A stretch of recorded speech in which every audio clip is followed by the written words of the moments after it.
everybody, it's time for Chesley and Karen in our Bible story. I'm ready. I know you're ready, and I'm ready too, Chesley.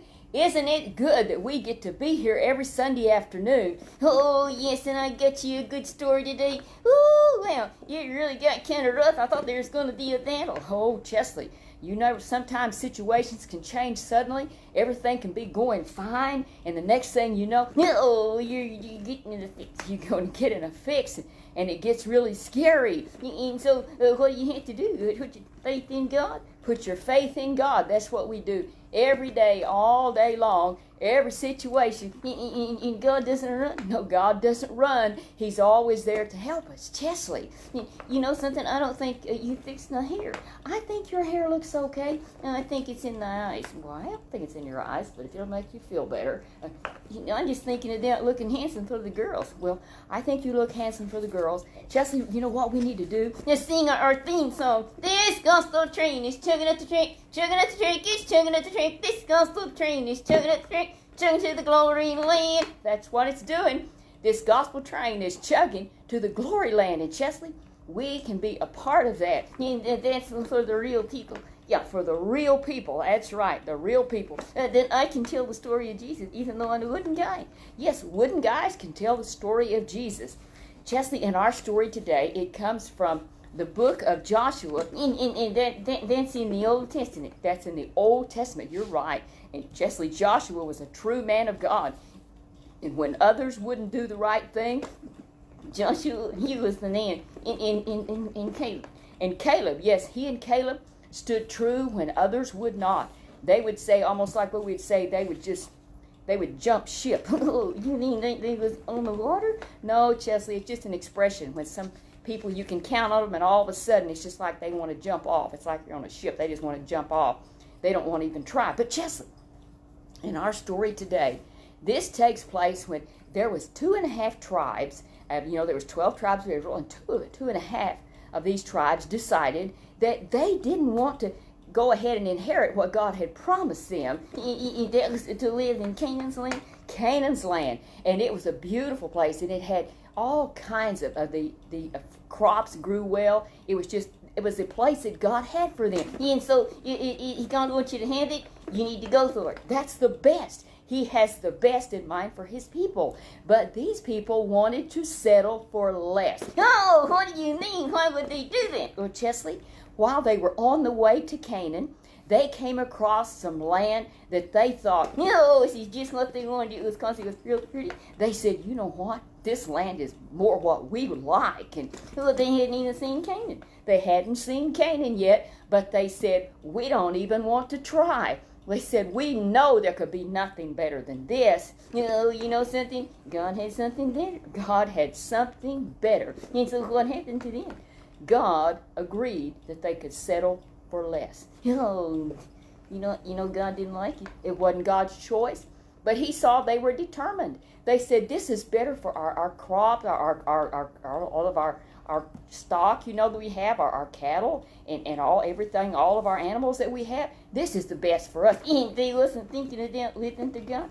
Chesley, they did plan to live for God, but what they did, they settled for less. And it was really a dangerous thing because they were separating from the rest of the group that was going on to Canaan. The ones, yes, they were going on to Canaan's land.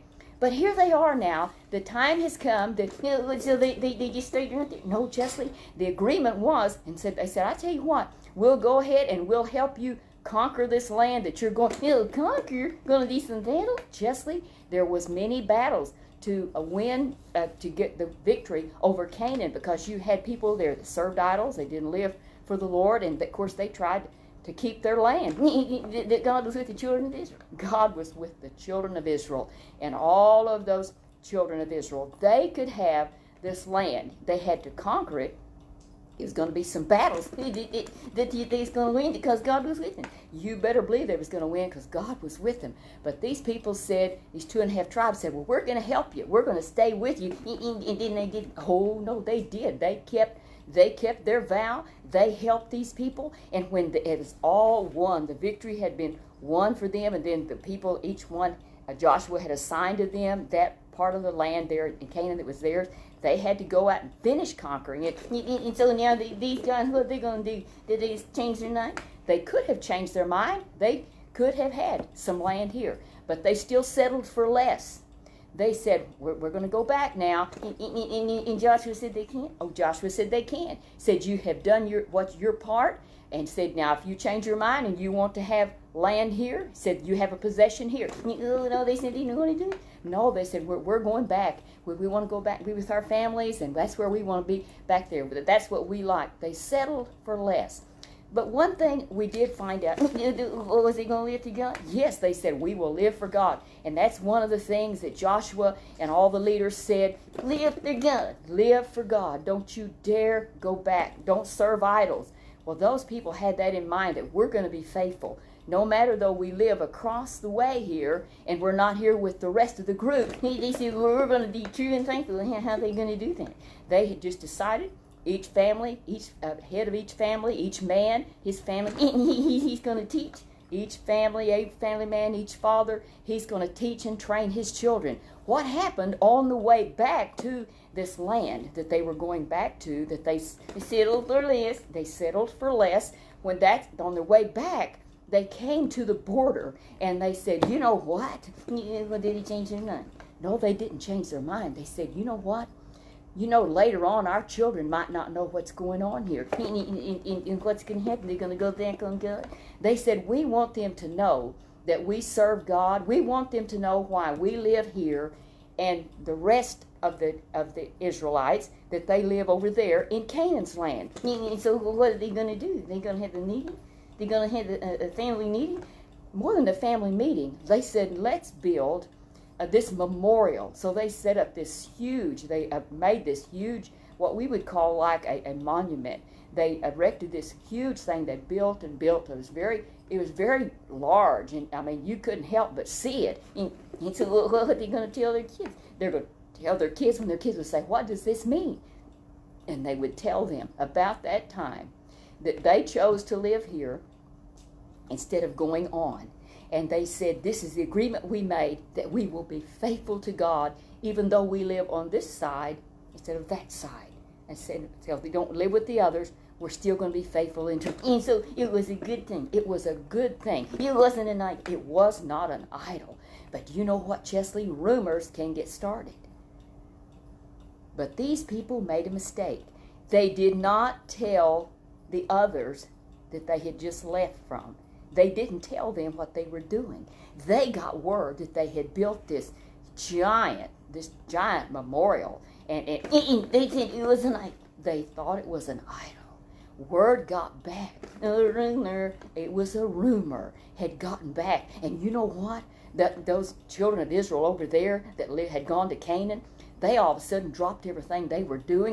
They was going to come and get them. And they said, we're going to go and we're going to have a war with them, because they've already turned to idols and said, it is just terrible. We can't have this. Some of our own family members. And so they jumped to conclusion. They jumped to this conclusion. They didn't send out a party ahead of time, a group ahead of time to check it out. They just jumped, and now they're going to have a war. A war was about to begin. It was a terrible thing. But you know, these people that they knew what they were doing, the ones that had built this, and they knew why it was a good thing they were doing. They didn't want their children not to know. They wanted their children to know that they served God. Yes, they did. But here's what happened. Here came the armies here of their own, the fellow Israelites. Here they came. And first they sent out those ahead of time. And so he's telling them, we come to get you. You shouldn't have done this. How can you do this? That's what they said. How in the world could you do this? You know that sin has gotten us into all kinds of trouble, and we want to live for God. And now you have started this stuff. How could you do this? Oh, yes, it was really bad. But you know what?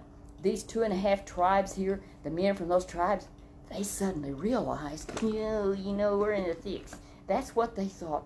We never even thought we needed to send a messenger ahead of time and tell them what we were doing.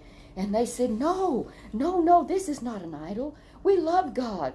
We want our children to know that's what this is about, that we are faithful to God, that it was our choice to live on this side, but still honor God and love Him. Did they settle for less? They did settle for less than what God had, but they said, we want to honor him.